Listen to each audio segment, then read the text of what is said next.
And I either just had a genius, brilliant idea, or I'm digging myself into more debt. I think I thought of something brilliant that might bring in a stream of income that I am super passionate about and would have so much fun doing. Have this own collective of my favorite antiques that I found. And hey, if 1 out of 1,000 things that I do doesn't fail, that is success to me. I've been sourcing goods that fit my shop aesthetic. I am working on organizing products for my new online antique store launch, getting some new products in the inventory for the launch.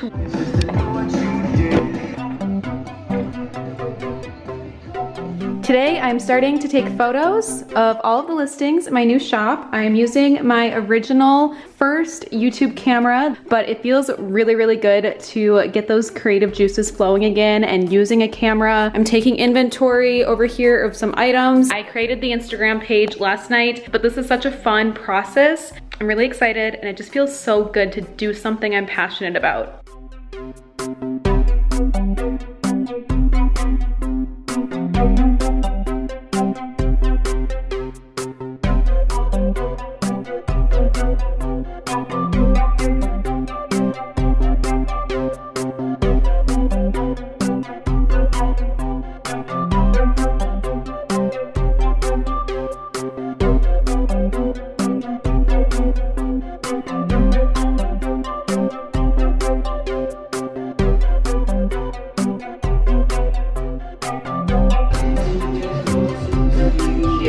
I think that's a wrap. Finally figured out the best way to photograph my listings.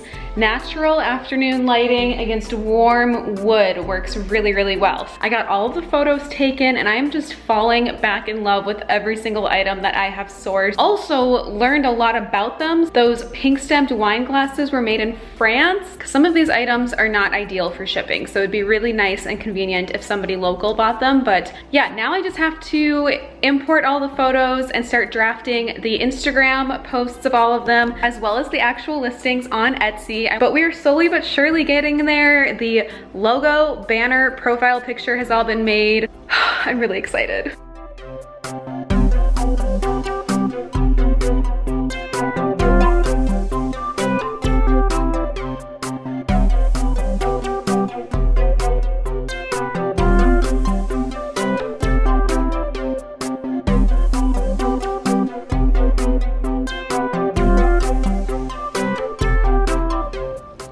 It is official posting day, official announcement day, time to officially launch this antique store. Let's talk about it.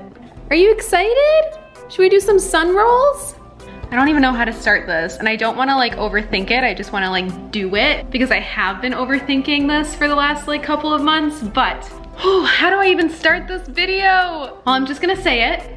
I started an online antique store. It's called Moonlit Vintage. Shipping is available, but if you are local in Minnesota, I want to prioritize and work out local pickup because some of the items are hard to ship. So if you are local, pickup is available. But I have been working so hard on this the last couple of months since this idea came to me, and this is something that I have such a passion for. I've taken the time to work out every single detail. Everything about this process is important to me, and I want to share it with you. That being said, I'm also still learning. So there's a lot that I'm sure will change over time as I'm kind of figuring out what works best for me in the shop. But I really wanted to curate a whimsical and celestial storefront that highlights the warm celestial hue of a 70s nostalgia feeling. Think cottagecore aesthetic, think grandma, think floral and feminine, and just I guess my style. I've spent the last couple of months sourcing goods. I've taken photos of it. I've researched and looked up details on all of these items that I'm going to show you. So it's been a very fun, exciting process, and this is the first launch. We're gonna go through all of the items in the launch, and I'll talk about some details. I am currently working on the third launch. I think I have around 50 to 70 additional items that I am preparing to post. So just because this is the first kind of like test launch announcement of some of the very first items that I sourced. I have been shopping ever since, and I have curated such a fun shop. I even turned my basement guest bedroom into a storefront. So, and I did a whole video on that, so that will come out soon, next or within the next couple of videos. And I have so many items down there, and it's so fun. I just want to share with you everything that I found. We're gonna do a huge haul on the items in this first launch. Also, I have an Instagram, Moonlit Vintage Treasures, so definitely go follow it. I will be sharing items on there all the time. And then of course the Etsy shop is where I'm starting. I figured that would be the best platform. If anybody has any experience with this or advice, I would love to hear it in the comments. You know, if you have any suggestions or if this is something that you have experience in. I'm just a baby, like I'm brand new, so I'm still figuring out the details. But it's been such a fun last couple of months navigating this new world and figuring it out, because I do firmly believe that if you love something and if you're good at it, there's a way to make money doing it. So this has been such a fun journey to source the goods, research and learn about each item, take the photographs and like list them. It's been such a fun journey. I really wanted to launch on April 8th, not only because it's a new moon and that fits with the style of the shop, as well as kind of like my own beliefs.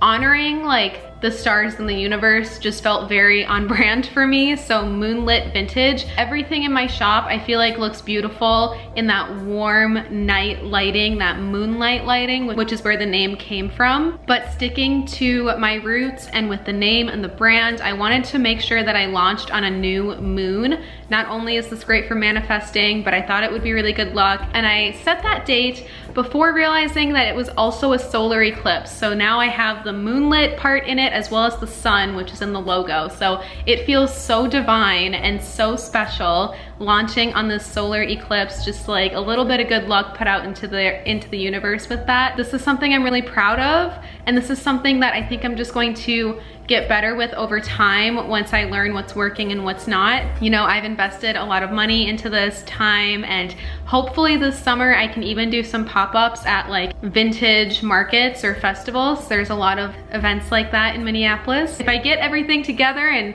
you know, make this really official, then that could happen. But let me show you the items in this first launch. I've gathered all of the items for this first launch onto my dining room table so that we can kind of just go through them one by one. I thought about how to show you these listings, but we're just gonna keep it really casual, do it in like a haul style. I hope this lighting is okay. We're not here to look at the lighting, we're here to look at the items. Okay, I'm gonna try to show you everything in order of how they are listed and how I found them. I'm a chronological girly, so the first item that I found is this beautiful hand-painted little teacup tray. What's really unique about this is not only are the colors vibrant and fun, but there's these stunning little hand-painted faces at the bottom of these teacups, and then there is a figure on the tray as well. This is from the Lars Oviedo Pottery Ceramics in Italy. So this is handmade in Italy. Such a unique piece. You could use it traditionally as it is, or you could, you know, keep it in your bathroom or kitchen. I think this would be really beautiful in a kitchen that has like these warm, vibrant orange hues. But either way, this was such a unique and like special find. This next item, I'm always drawn to stuff like this, but this next item is a little gold souvenir spoon. It might not seem that special off the bat, but this is actually from the 1933 Chicago World Fair.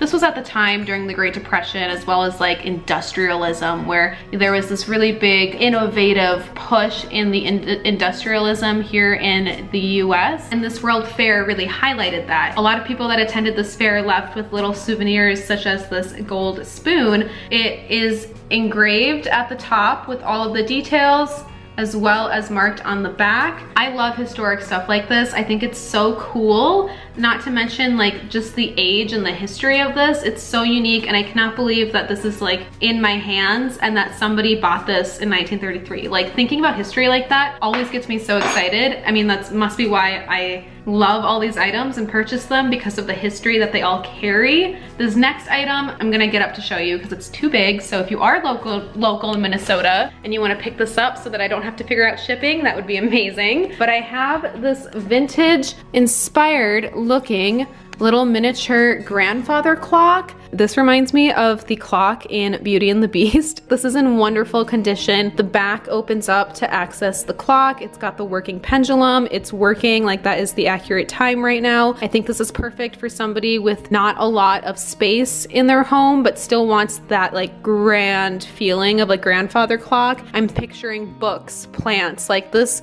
natural wood look. I'm obsessed. The next item that I found is so beautiful and so unique. I've truly never seen anything like this before, but it is this pink frosted glass floral set of, I think they're candlesticks. Candlesticks fit in there perfectly, or they're just simply open vases, whatever you want to use them for. I guarantee that you will not find this anywhere else. And the fact that it's a set too, I feel like is so rare. I've seen a couple online or on Etsy where they just have one. The spiral base is also so funky and fun. I can definitely see a lot of like people's style of people that I follow like on Instagram or TikTok. I can see where this would fit perfectly into their homes, but this is such a beautiful, unique piece. Like, it's so fun. It's hard for me not to keep things like this. So stunning. I've got a handful of little trinket trays for this launch, so I think I'm just going to go over those next.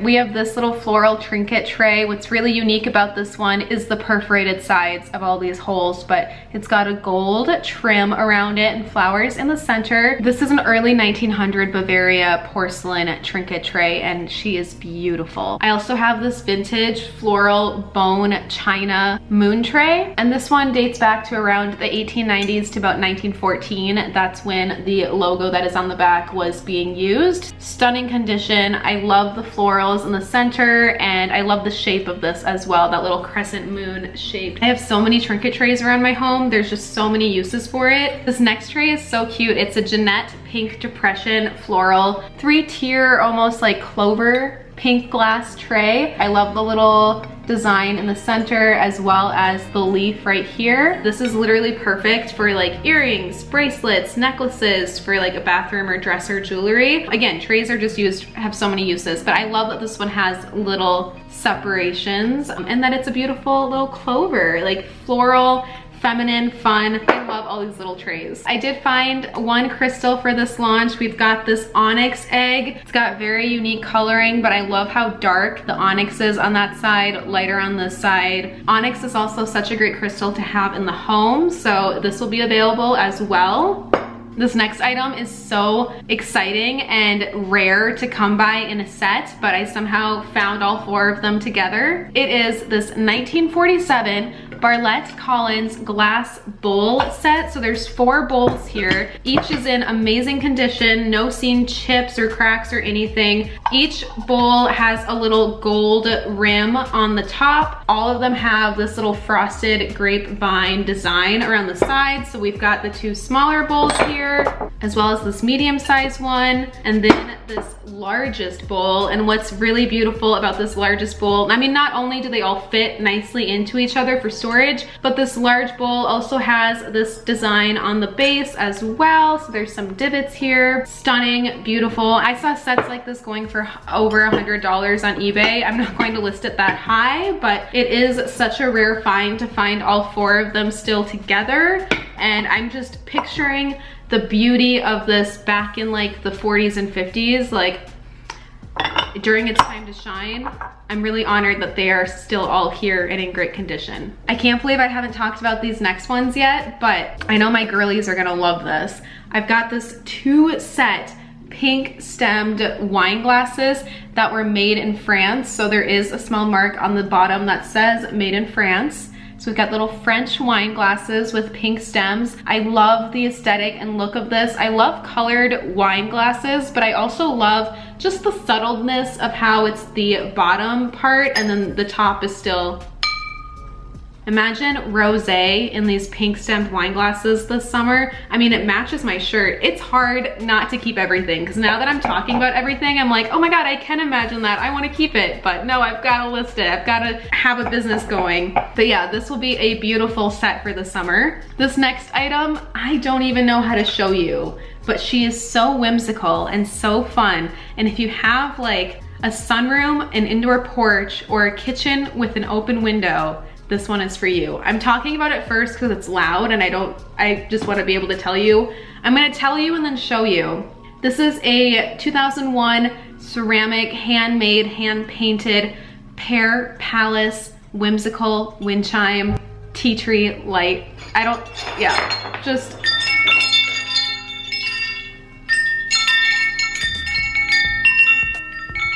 Isn't she so fun?